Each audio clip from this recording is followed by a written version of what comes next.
Well, not all pizzas made the same. There's Neapolitan, Sicilian, New York, and Chicago style, which happens to be my favorite. And then there's Roman pizza. Now, 47 ABC's Hannah Cicchini tells us the difference is in the dough. In this week's Foodie Friday, they take us to Roma Ala Palla in Easton. When all the ovens are going at the same time and that smell's going out, people will come by and they'll be like, I could smell this down the road.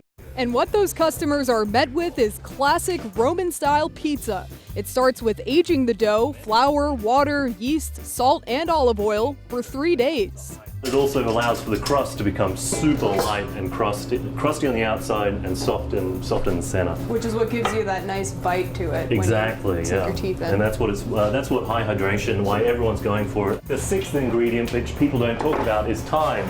You know, the amount of time it takes for us to make this. Most people don't want to take 3 days to make a dough. Next comes an important step that you won't typically find in most pizza joints: par baking the dough. If you put toppings on a base that is that sort of like, you know, jelly, airy, it's just going to sit flat. Right. So we try to lock into that structure by par baking it, and then that structure will allow all the toppings to sit on top. After about 5 minutes in the oven, the dough comes back out for a nice spreading of sauce. Simply Jersey tomatoes and salt. The key is to do it gently, by hand. You can really feel where the bubbles are, and you can protect them and not pop them. Pizza chef Todd Lindeberg putting my skills to the test. Beautiful. You've done this before.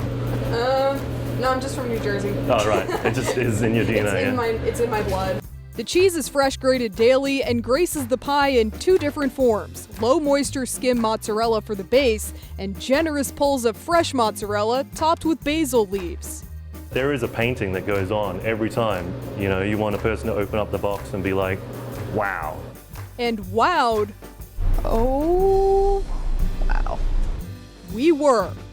This is some of the best pizza I've had in a really long time, and I'm not just saying that. The bite on the dough is really satisfying too. It's got a really nice crispy bottom to it, but on the inside it's just so moist, and the air bubbles are just so big and developed, which creates a really lovely texture. If you know anything about Jersey tomatoes, I might be a little biased, but they're the best that you can get, I think.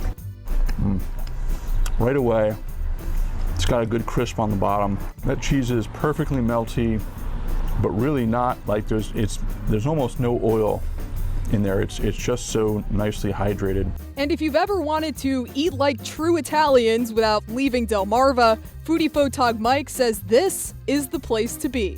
Never been to Rome, but at least I've eaten like I have. I don't know about you, but I love some pizza, and boy, that was huge, wasn't it?